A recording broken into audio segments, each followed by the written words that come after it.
आप बताइए कि हरियाणा राजस्थान में पुलिस की अख्तियारात गौरक्षक को दे दिए और उन अख्तियारात का बेजा इस्तेमाल मॉब लिंचिंग में हुआ। किसका हुआ? एक लड़का था साबिर मलिक बंगाल का, मार के पीट कर मार दिया गया। क्यों? क्योंकि उसने बीफ खाया, बाद में मालूम हुआ नहीं खाया। जुनैद और नसीर को गाटमीका के थे, उनको जिंदा जला दिया गया।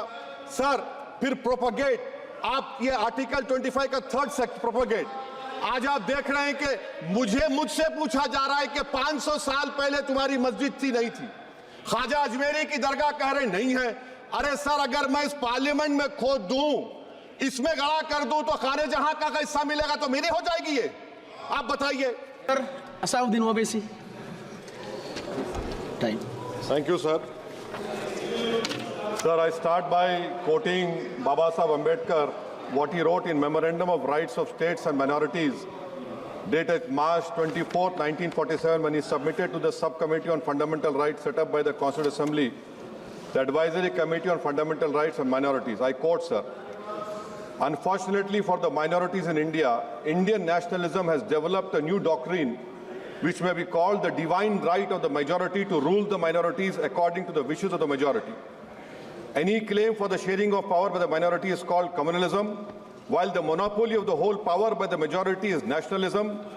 Guided by such political philosophy, the majority is not prepared to allow the minorities to share the political power, nor is it willing to respect any convention made in that behalf, as is evident from the repudiation of the obligation to include representation of the minority in the cabinet, contained in the instrument of instruction issued to the governors in Government of India Act 1935. Baba Saheb says under these circumstances, there is no way left but to have the rights of scheduled castes embodied in the Constitution." This is true now also. I will prove it, sir. In what Baba Saheb said 75 years ago was absolutely right. No one wants the minorities to share power. I'll give you an example, sir. In this August House 75 years ago, when Maulana Azad stood up and said that what safeguards the Muslims have before the partition, those safeguards should be given to the Muslims. That was political representation, reservation. You know what Sardar Patel instructed Mr. Abid Hussain and Begum Ezaz Rasool to censure Maulana Azad. And Maulana Azad felt claustrophobic. And Maulana Azad said that this Constituent Assembly has become a new prison for me. Maulana Azad said this in the Constituent Assembly, sir. Now what we see is that, sir, आप देख रहे हैं कि उसके बाद जो constituencies को बनाया गया असेंबली और पार्लियामेंट की हदबंदी हुई, वो इस तरीके से उसको तरतीब दी गई कि अक्सरती तबके के लोग जीत जाएं और मुस्लिम अक़लियत के लोग कामयाब होने में बड़ी मुश्किलात पेश आए। इसीलिए 2007 में सच्चर कमेटी ने कहा था, सिफारिशात में कहा कि अब जब हदबंदी होगी तो माकूल तरीके से बनाए जाए ताकि मुसलमान पार्लियामेंट और असेंबली के इलेक्शन जीत सके। मुझे नहीं मालूम कि अब नए सेंसस के बाद जब हदबंदी होगी तो उसकी सिफारिशात को रखा जाएगा या फिर मार्जिनलाइजेशन जो मुसलमानों का हो रहा है 75 साल से वो चलता रहेगा। सर, जब पार्लियामानी जमहूरियत की कामयाबी किस बुनियाद पर होती है? पार्लियामानी जमहूरियत की कामयाबी का पैमाना मैं आपको बताता हूं। Article 25, article 26, article 29, article 30, article 14, article 21, ये 4 बुनियादी राइट्स है आइन में, जिसको हम सामने रखकर मैं आपको बताऊंगा कि क्या वाकई में उन कमजोर तबकात से इंसाफ हुआ। मिसाल के तौर पर आर्टिकल 15 और 16, सर, 1950 का प्रेसिडेंशियल ऑर्डर निकला, तारीखी नाइंसाफी के खात्मे के लिए रिजर्वेशन दिया गया, तारीखी नाइंसाफी के लिए हजारों साल के जुल्म की बिना पर, मगर उनको नहीं मिला जिनका मजहब इस्लाम और मुसलमान था, उनसे भी नाइंसाफी जुल्म हुआ। दूसरी बात सर, दूसरी बात, दफा 25 में प्रोफेस कहा गया, आर्टिकल 25 टॉक्स प्रोफेस। सर, आज मेरी बेटियों को गवर्नमेंट के एजुकेशन इदारों में हिजाब पहनने से रोका जा रहा है, तो ये आर्टिकल 25 का प्रोफेस कहां तक कामयाब हुआ, ये अक्लमंद लोगों पर छोड़ता हूं। प्रैक्टिस सर, आर्टिकल 25 में अमल करना। कई रियासतों ने ऐसा कानून बना दिया कि आप ये नहीं खा सकते, आप वो नहीं खा सकते, कैटल स्लॉटर एक्ट का एक्ट बना दिया। आप बताइए कि हरियाणा राजस्थान में पुलिस की अख्तियारात गौरक्षक को दे दिए और उन अख्तियारात का बेजा इस्तेमाल मॉब लिंचिंग में हुआ। किसका हुआ? एक लड़का था साबिर मलिक बंगाल का, मार के पीट कर मार दिया गया। क्यों? क्योंकि उसने बीफ खाया, बाद में मालूम हुआ नहीं खाया। जुनैद और नसीर को गाटमीका के थे, उनको जिंदा जला दिया गया। सर फिर प्रोपगेट, आप ये आर्टिकल 25 का 3rd सेक्शन प्रोपगेट, आज आप देख रहे हैं कि मुझसे पूछा जा रहा है कि 500 साल पहले तुम्हारी मस्जिद थी नहीं थी। ख्वाजा अजमेरी की दरगाह कह रहे नहीं है।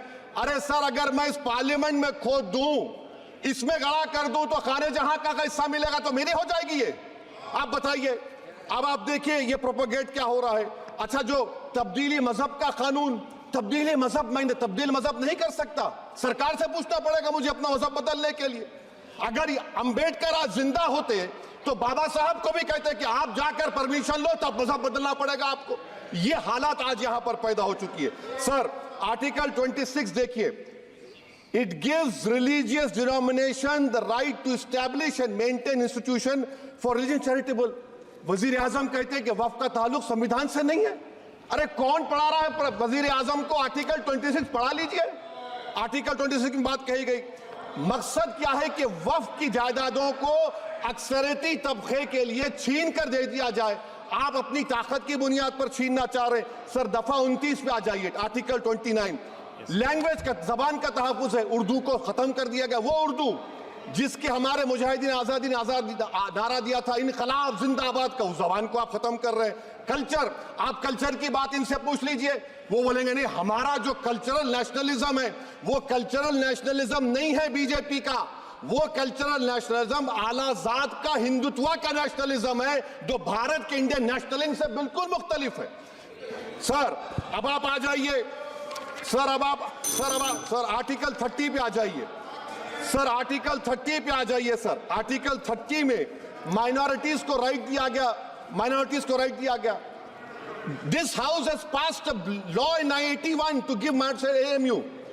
This government went to the Supreme Court and said, no, we'll oppose minority status. This house voice was suppressed in the Supreme Court, sir. That is why I say that the executive has argued contrary to the parliament. Sir, right to life तो उस वक्त भी था। मैं आपको मिसाल दे रहा हूं। सर दिसंबर 63 में, 63 में कश्मीर में रसूलुल्लाह सल्लल्लाहु अलैहि वसल्लम के मुंह मुबारक की चोरी हुई तो पूरे देश में, sir only 2 minutes, sir, only 2. Please wind up. Only 2 minutes, sir. Please, sir, only 2. Time is when the Prime Minister has to... Sir, I'm concluding, sir. I'm concluding. Raja Sahab, I'm concluding. Please, He has to reply. Listen to me, sir. Sir, my Shikwa Hind Bayan. Please, one minute. I'll conclude, sir. 2 minutes. Now, in Article 20, after that in 63, 8 lakh Muslims were pushed into East Pakistan. What has changed? Please tell me. 2013, Muzaffarnagar, 50,000 were shifted. Sir, riots to unrights happened. Nelly massacre, Hashimpura, Maliana, Mumbai 93, Ahmedabad 69, Gujarat 2002, 22, Delhi 84, Delhi. Nothing has changed, sir. Lastly, sir. Please. Lastly, sir, on judiciary, sir, I'm